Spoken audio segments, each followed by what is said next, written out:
केरल रे आउ किछि समय पर पहुंचिबो मौसुमी। केरल उपकूल को गुरुवार सुधा पहुंचिबो दक्षिण पश्चिम मौसुमी बोली आकलन करा जाउछि। ए नै वातावरण अनुकूल थिबा भारतीय पाणीपाग विभाग आईएमडी आकलन करिछि। कृषि पाणीपाग विशेषज्ञ डॉक्टर सुरेंद्रनाथ पशुपालन आकलन करिसेंती उत्तर बंगोपसागर एक लघुचाप हेबाकु जाउछि जहाँकि मौसुमी को टाणी आनी आसंता 10 किंबा 11 तारिख बेलू पहुंचाई देव ओडिशा रे।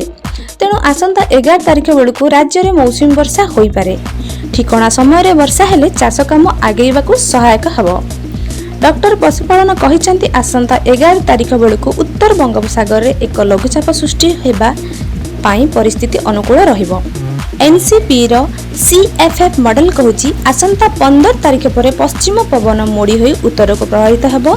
10 तारिख रे घूर्णिबलय और परे लघुचाप क्षेत्र उत्तर बंगोपसागर और संलग्न स्थल भाग रे सृष्टि होई पारे।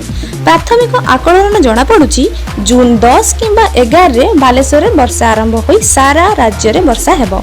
दक्षिण ओडिशा रे अपेक्षाकृत कम वर्षा होई पारे। ओडिशा समेत पश्चिम बंग, झारखंड, बिहार, उत्तर प्रदेश, छत्तीसगढ़ और मध्य प्रदेश रे भी वर्षा संभावना अछि। आसंता 7 तारिख बेलू संभाव्य लघुचाप बाबद चित्र अधिक स्पष्ट हेबो। जदि भी लघुचाप न हुए ताहले वर्तमान पूर्व केंद्रीय बंगोपसागर सक्रिय रहिथिबा मौसुमी सेतबेलू उत्तर बंगोपसागर सक्रिय होई जून 11 तारिख बेलू वर्षा कराइबो ओडिशा रे। गत 24 घंटा भितरे ओडिशा रे अनेक जगह रे कालबैशाखी वर्षा होईची। तापमात्रा कमी थिले भी गुळुगुळी प्रकोप जारी रहिची। भुवनेश्वर रे आज दिन तापमात्रा 35 डिग्री थिला बेले आर्द्रता परिमाण 100% थिला। भीषण गुळुगुळी असह्य होउथिला बेले अपराह्न रे प्राय 20 मिलीमीटर वर्षा होइथिला।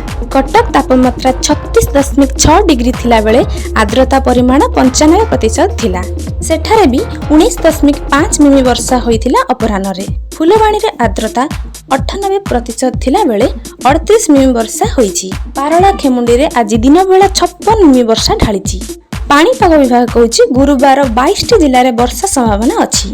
बालेश्वर गंजाम पर्यंत समस्त उपकूल ओडिशा, कटक, जाजपुर, खोर्धा समेत केन्दुझर, मयूरभंज, नयागढ़, गजपति, सुंदरगढ़, कोरापुट, देवगढ़, अनुगुल, ढेंकानाल, कंधमाल, रायगड़ा, कलाहांडी, नवरंगपुर रे घड़घड़ी सह वर्षा पवन होई पारे। कोरापुट, कलाहांडी, नवरंगपुर रे प्रबल वर्षा आशंका अछि। ब्यूरो रिपोर्ट, प्रहरी न्यूज।